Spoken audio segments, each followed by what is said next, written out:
Se me aprieta el corazón no ver más tu amanecer, ni al cimarrón, ni la mata, ni la garza que levanta.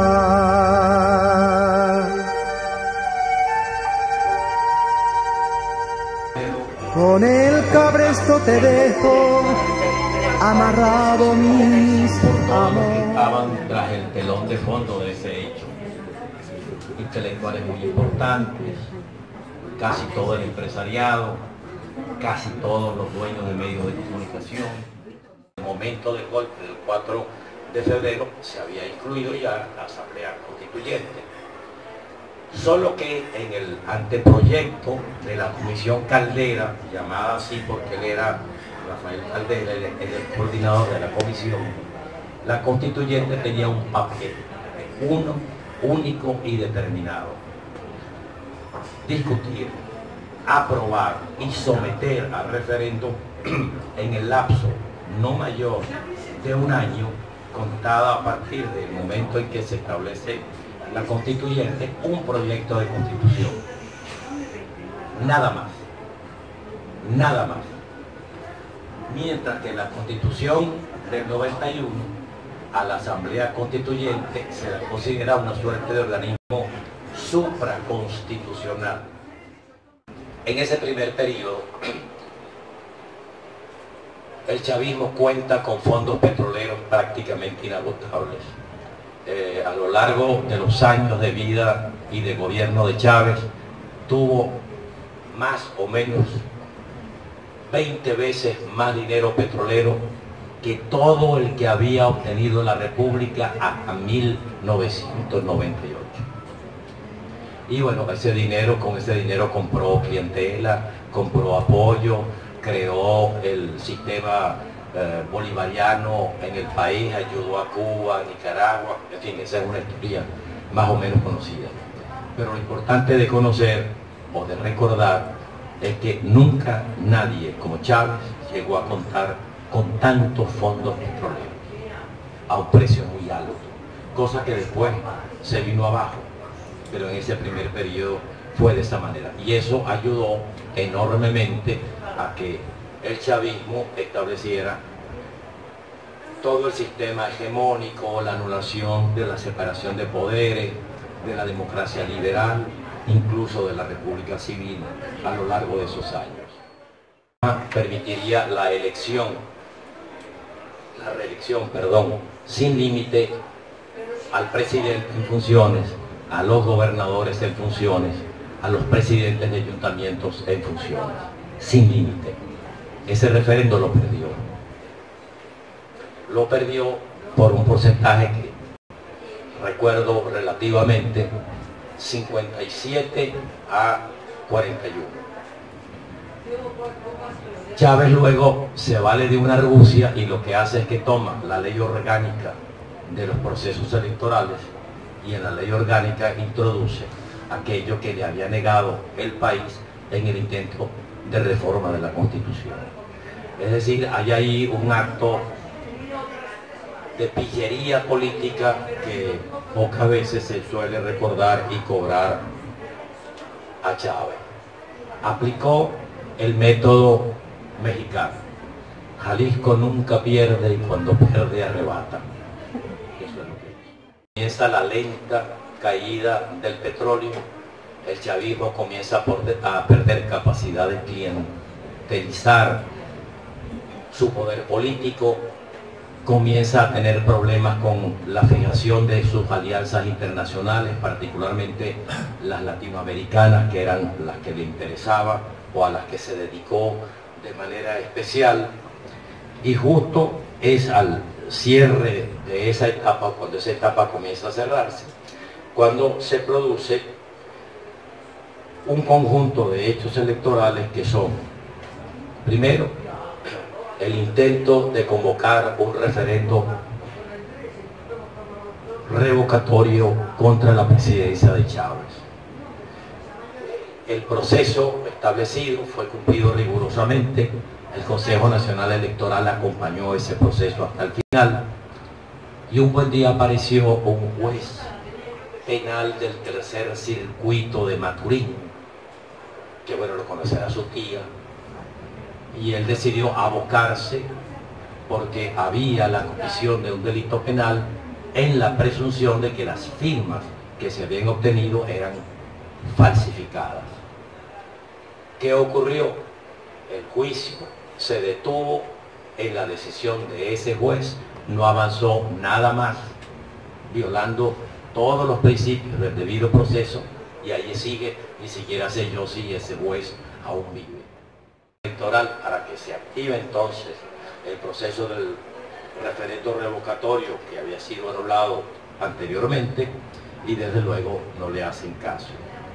Y en el 2017, para rematar la tarea, el chavismo convoca a la Asamblea Nacional Constituyente, que en los términos de su propia constitución se convierte en eso que les he dicho, un organismo supraconstitucional. Para decirlo de una manera muy gruesa, la Asamblea Constituyente de Venezuela, que hoy gobierna Diosdado Cabello, podría en este momento emitir un decreto considerándonos a todos los que estamos aquí, venezolanos y no venezolanos, traidores a la patria, y someternos en Venezuela a juicio. Sí, es curioso, pero eso lo podría hacer, por lo que ha venido haciendo y lo que el Tribunal Supremo de Justicia ha corroborado que podría continuar haciendo. La Constitución que iba a renovar, no recuerdo muy bien cómo dicen aquí en España, pero algo así como bien gracias. De vez en cuando sirve para que nos tomemos unos chupitos y hasta el próximo bar del equipo. En su mejor circunstancia, cuando fue electo por primera vez, Chávez tuvo una votación en contra de 41%, que no es como decimos en Caracas, y diría Miquel, no es concha de ajo. 41% votaron contra Chávez. Perdió el referendo de reforma constitucional también. Perdió luego otro referéndum con el que pretendía anular el movimiento sindical encabezado por la Confederación de Trabajadores de Venezuela.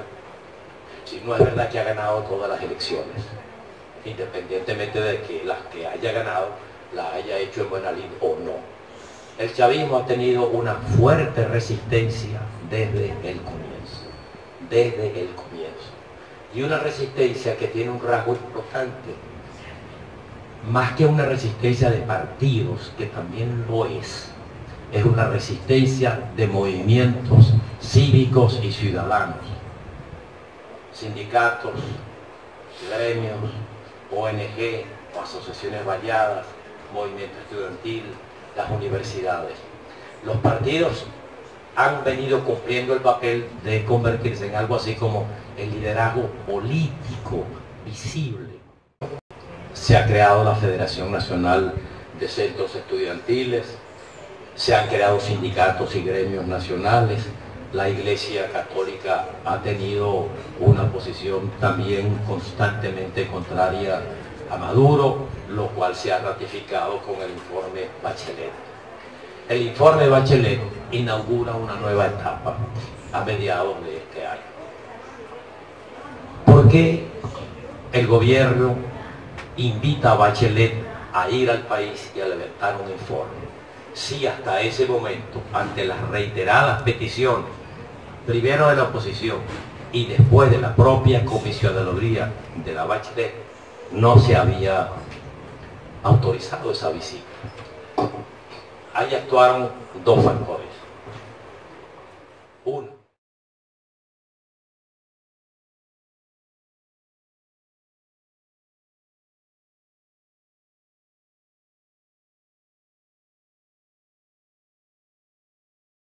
de Bachelet inaugura una nueva etapa a mediados de este año. ¿Por qué el gobierno invita a Bachelet a ir al país y a levantar un informe? Si hasta ese momento, ante las reiteradas peticiones, primero de la oposición y después de la propia comisionaduría de la Bachelet, no se había autorizado esa visita. Ahí actuaron dos factores. Uno, que el presidente, perdón, el director de las Naciones Unidas es mi paisano Antonio Guterres.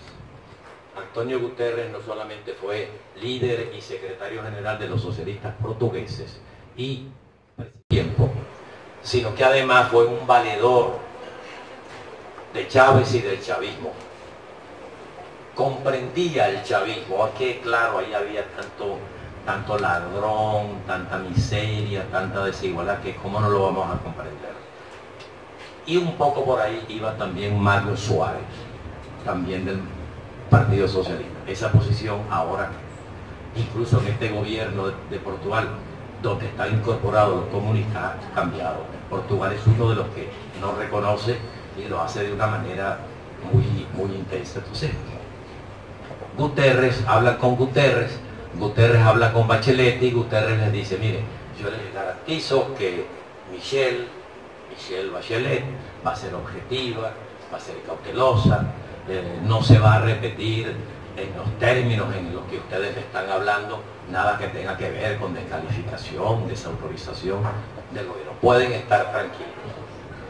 La visita, el canciller Arreaza, el canciller del gobierno, y de la conversación, el único dato que al menos a mí me ha llegado es que Michelle Bachelet le dijo, yo toda mi vida he tenido un norte, es actuar con rectitud, no ser parcial de ninguna manera, y con eso puede contar. Bueno, y fue recta con todo lo que vio, exactamente como lo vio, y su informe incluso superó los dos informes del gobierno de Venezuela. Si lo hubiese escrito un intelectual de la oposición, yo dudo que hubiese hecho un informe de las características del que ella presenta. Es un informe donde por primera vez se habla de la violencia sexual contra las mujeres como forma de intimidación política. Es el informe donde por primera vez se habla de la violación de los derechos de las tres etnias más importantes, la Guayú, la Pemón, la Guajira, en Venezuela. Es el primer informe donde se dice que hay una estructura dedicada sistemática y ordenadamente a producir torturas a los presos políticos. Es el primer informe donde cuantifica cuántos presos políticos existen y en particular cuántos militares están en condición de presos políticos y de ellos cuántos han sido torturados. Y va más allá de lo político. Cuantifica la hambruna, cuantifica la terrible situación de inasistencia sanitaria, cuantifica la diáspora venezolana, 4.217.500 y algo han tenido que abandonar a Venezuela por alguna razón vinculada a violación de los derechos económicos, de los derechos sociales, de los derechos políticos, de los derechos culturales. Es un informe devastador, al punto de que el gobierno pasa un tiempo antes de responder, no sabe qué hacer con aquello, entre otras cosas, porque Pepe Mujica, el célebre y popular presidente de la izquierda uruguaya, también protochavista durante mucho tiempo, declara y dice, lo reproduzco de memoria, si solo la mitad de lo que dice ese informe, o menos, es verdad, y yo creo que lo es, porque esa señora es seria, ese gobierno no debe seguir. Es cuando los rusos y los chinos comienzan a cobrar un poquito de distancia y ya no solamente le piden a la oposición, mire, garantícenos nuestros intereses en el campo campo del hierro, tenemos inversiones en la industria de la construcción. Lo que queremos es que nos garanticen eso. Bueno, tenemos sobre todo los chinos una cuantiosísima deuda. El fondo chino célebre que nadie sabe cuánto es, pero la primera cuantificación alcanza a cerca de 47.000 millones de dólares. Esos son más o menos 3 presupuestos de la República en términos del chavismo. Y bueno, hubo conversaciones entre los chinos y los rusos, chinos y rusos, cada uno por su lado, con la administración Trump con ellos, hasta que en abril de este año los reúne el cardenal Parolin, que es el secretario de Estado, se llama así, ¿no? El secretario de Estado del Vaticano, que fue a su vez el representante del Vaticano en Venezuela, hasta hacía muy poco tiempo. Reúne a la oposición, reúne a gente del gobierno, reúne a gente del Grupo de Lima, el grupo de latinoamericanos y un poco más, lo de Maduro. Crea este grupo, la Unión Europea, perdón, crea el Grupo Internacional de Contacto y también lo invitan. Y ahí es donde se establece algo así como una pequeña ruta estratégica. Uno, desconocer a Maduro reiteradamente y sin paliativos como presidente. 2, fijar como norte la realización de elecciones presidenciales limpias, creíbles, con observancia internacional, y que esas elecciones estén sostenidas por un padrón electoral revisado y acordado entre las partes, un Consejo Nacional Electoral reformulado y equilibrado, y que se garantice el voto de los venezolanos en el exterior. Y todo eso dentro de un tiempo no mayor de 1 año a contar del acuerdo. Finalmente, Estados Unidos y su personaje más radical, Elliot Abrams, son convencidos de que esa es la ruta. Esa es la ruta en la que está el Grupo de Lima, etc. Y eso hace que la oposición, considerada tal por la coalición internacional y por la mayoría de los venezolanos, que es la que encabeza el presidente de la Asamblea y el presidente interino, Guaidó, asuma entonces la negociación, eso sí, y es lo que le aconsejan los noruegos, y yo me he venido a enterar que los noruegos saben de negociación como nadie. Un tema,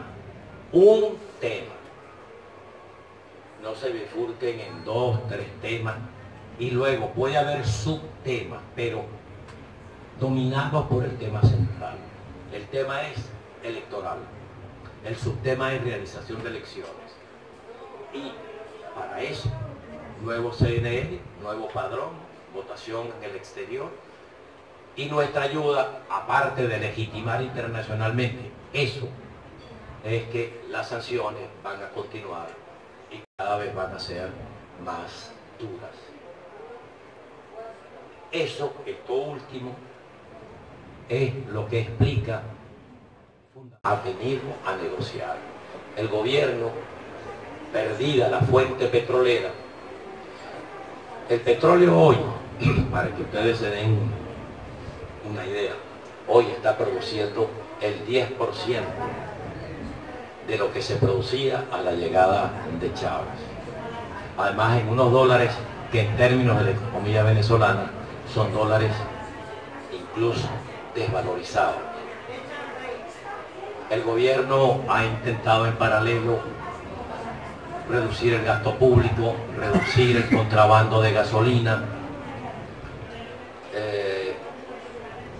prevalerse de la venta ilegal de oro, el oro que tiene, o de las concesiones de oro en el arco minero. En fin, a ver cómo resolvemos nuestro problema económico, y no lo han logrado hacer, sencillamente porque son muy ineficientes. Si no solamente es un gobierno dictatorial, tiránico, con todo lo que eso conlleva, sino que su ineficiencia es verdaderamente digna de un film donde Chaplin y Cantinflas fuesen sus directores. Veamos solo. Con eso suponían ellos que iban a obtener al año por lo menos 2.500.000 millones de bolívares. Bueno, para eso había que cambiar en los surtidores de gasolina el sistema, ¿verdad? Porque bueno, si le cambias el precio, aquello que te lo marca, lo que te lo indica, tiene que ser sustituido por otro de alguna manera. Y luego, pues muy bien, a todo el mundo le vamos a poner el mismo precio. Entonces vienen las presiones, primero de los chavistas, sí, bueno, al sector público no. Después al sindicato chavista del transporte, no, al sindicato chavista no, a los legítimos, no. Entonces comienzan a salir, a haber tantas excepciones que al final la gasolina apenas podría producir algo cercano a los 1.000 millones. Un día montan un operativo militar. Yo no sé si la experiencia europea es distinta a la latinoamericana, bastante pomposos, ostentosos y enormemente ineficientes. Quizá por aquí las cosas son diferentes. Pues muy bien, entonces paralizan el país desde el viernes en la noche hasta el lunes en la mañana para reformular todas las gasolineras. Eso fue hace exactamente 13 meses. Los surtidores siguen siendo los mismos, el precio de la gasolina sigue siendo el mismo, las gasolineras están donde estaban. No pasó nada después de ese enorme operativo. Alguien ha debido ver los guardias nacionales, los ejércitos, el operativo, las FANES con armas largas, allí tomando las gasolineras y tal. Bueno, un gran operativo militar, cuando el milagro se va a producir, ¿no? Y se ha producido. Y luego, para subrayar esto, se han hecho investigaciones bastante pormenorizadas de las obras que el chavismo ha anunciado que va a hacer. Ha anunciado en 20 años 200. No ha concluido ninguna. Ha comenzado 23. Los que vivimos en la zona del este más popular, vemos allí una especie de dinosaurio dormido, que es el gran tren que iba a unir a la ciudad de Petare con la ciudad de Guarenas, que es muy importante porque Guarenas es dormitorio de mucha de la gente que vive en Caracas. Ahí está. En fin, como el cuento de Monterroso, quizá algunos de ustedes lo habrán leído, un cuento muy sencillo. Cuando despertó, el dinosaurio todavía estaba ahí. Ese es el cuento. Cuando usted pasa por Petare, los rieles oxidados todavía están ahí.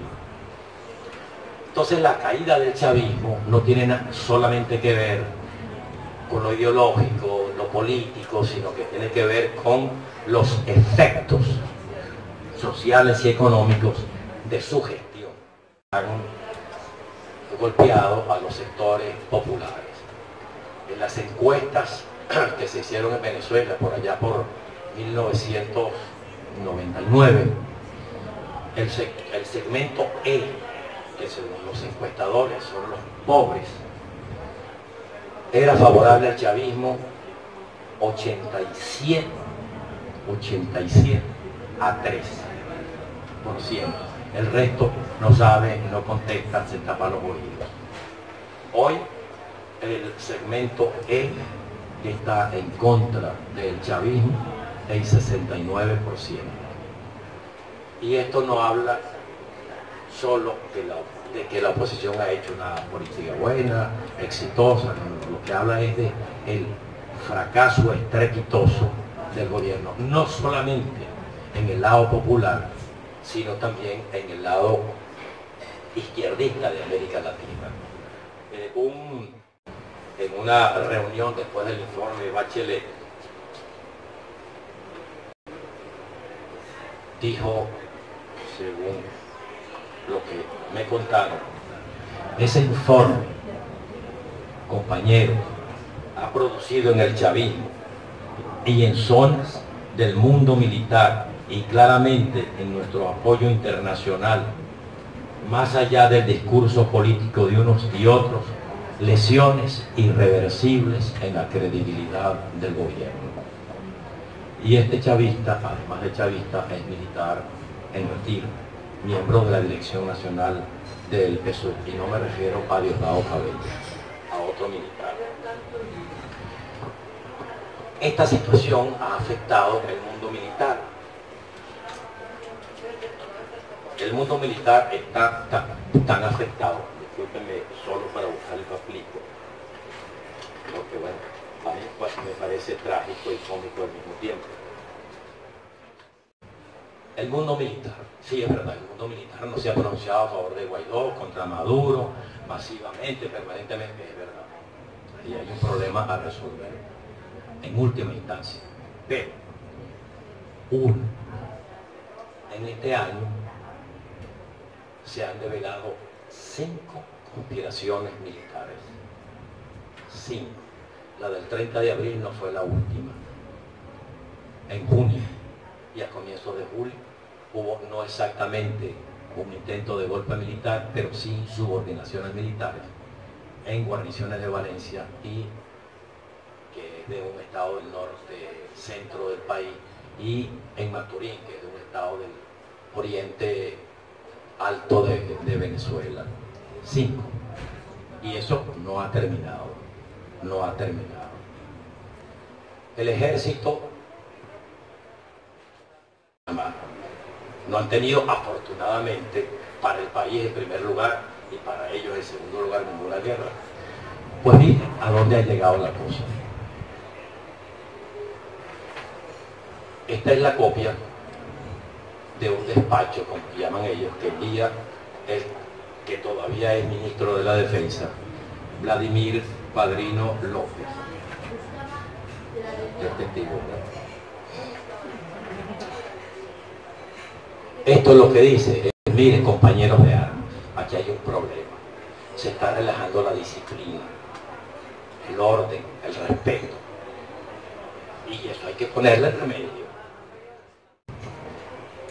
En el mundo militar, aparte de estos problemas de desorden, desorganización, incompetencia, corrupción,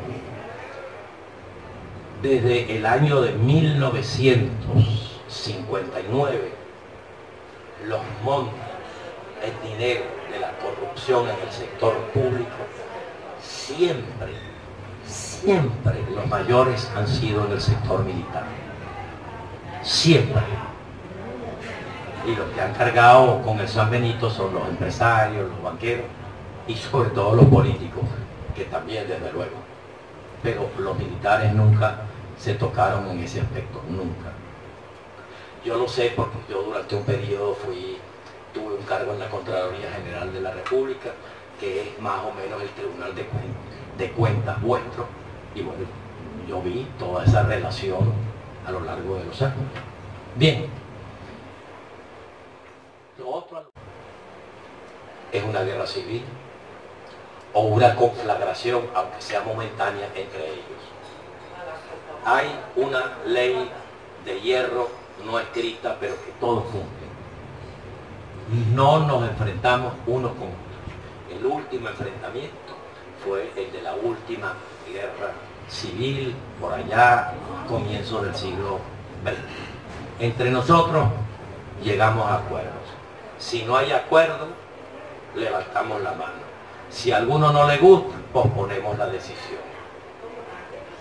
Incluso el que presidió la Junta de Gobierno en Venezuela, después del golpe militar contra el dictador militar de Clemente José Pérez Jiménez, llegó ahí.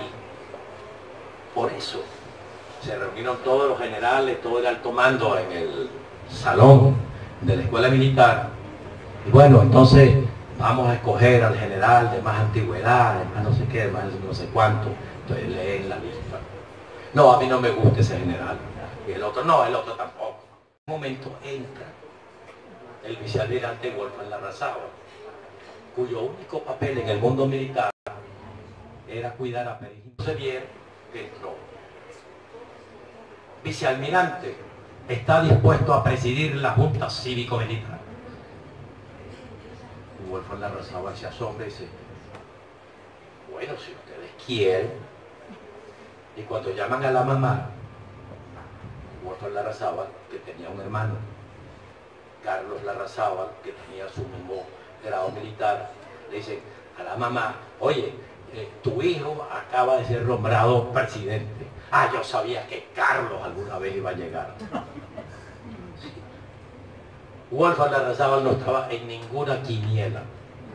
Bueno, llegó porque justo cruzó el umbral cuando los militares no se ponían de acuerdo. ¿Qué hacemos? ¿Nos caemos a tiro o nombramos? Una guerra civil, un pleito entre ellos. Ellos quieren una solución pacífica. Y todos los datos que tenemos del alto mando anterior y de los que están ahora, los recién nombrados, es que cualquier cosa menos enfrentamientos.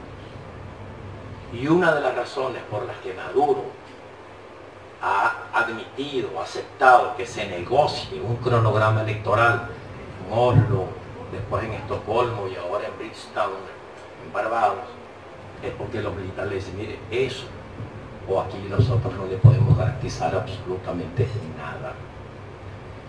Bueno, cuando de pronto Maduro se da cuenta que su jefe de inteligencia está metido en una conjura desde hace 4 meses y nadie se lo había advertido, pero que después le advierten que su ministro de la Defensa y su comandante del Ejército también estaban, y también estaba que dirigía el Consejo Estratégico Operacional, que es el mando, la rama militar más importante.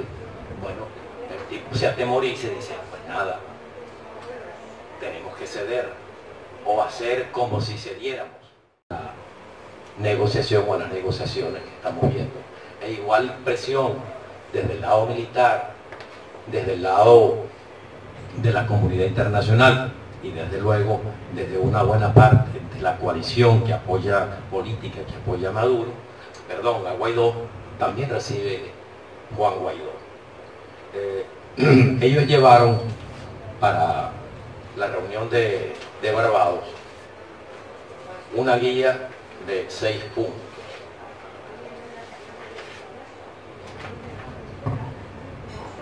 No se puede hablar de Venezuela sin mencionar la tragedia social.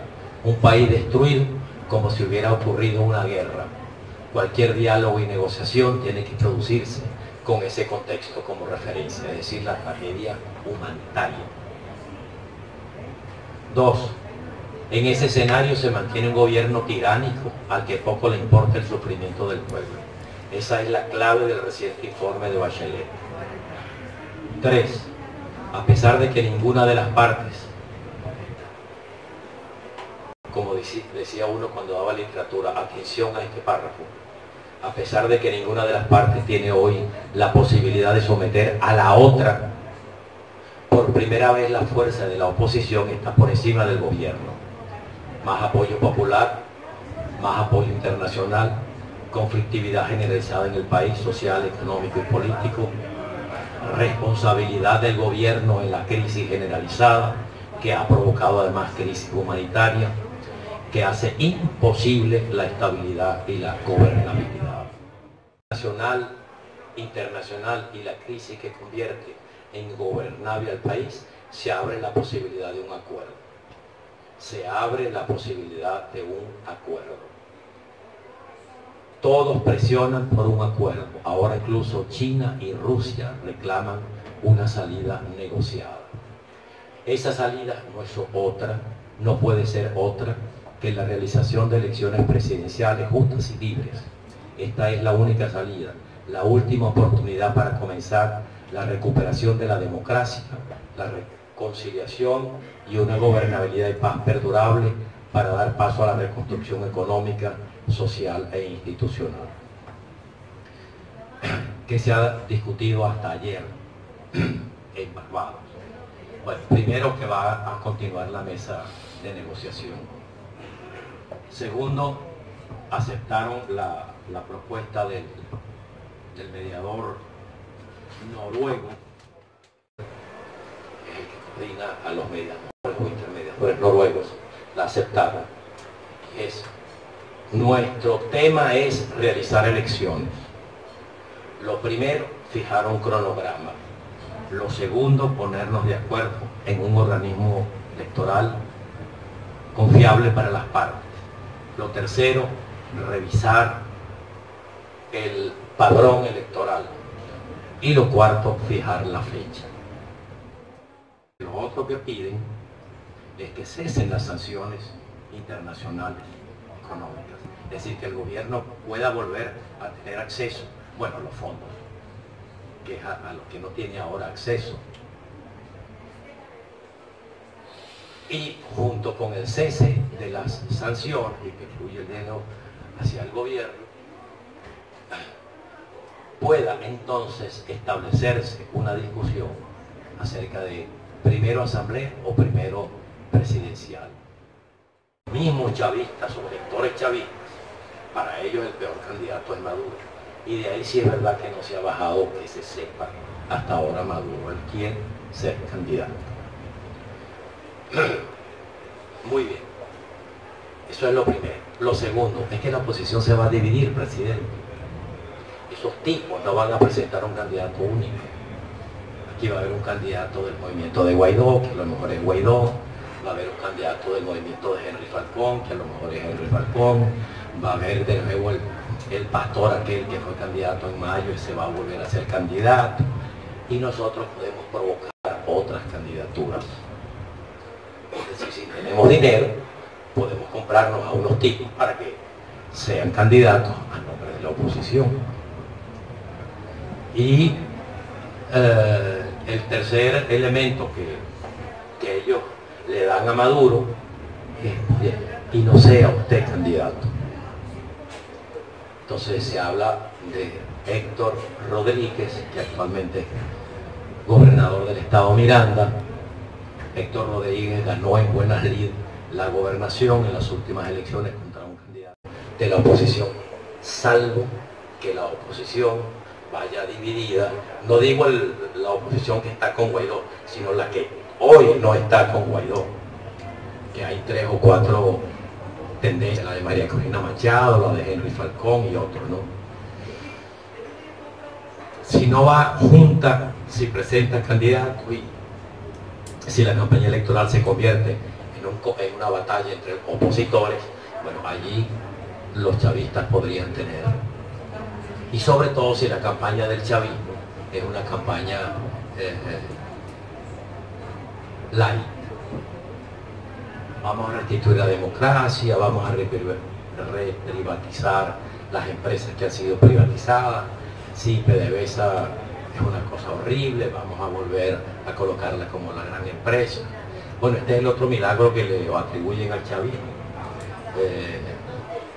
No recuerdo quién, un petrolero, dijo como por los años 70, la mejor empresa económica del mundo es una empresa petrolera bien administrada.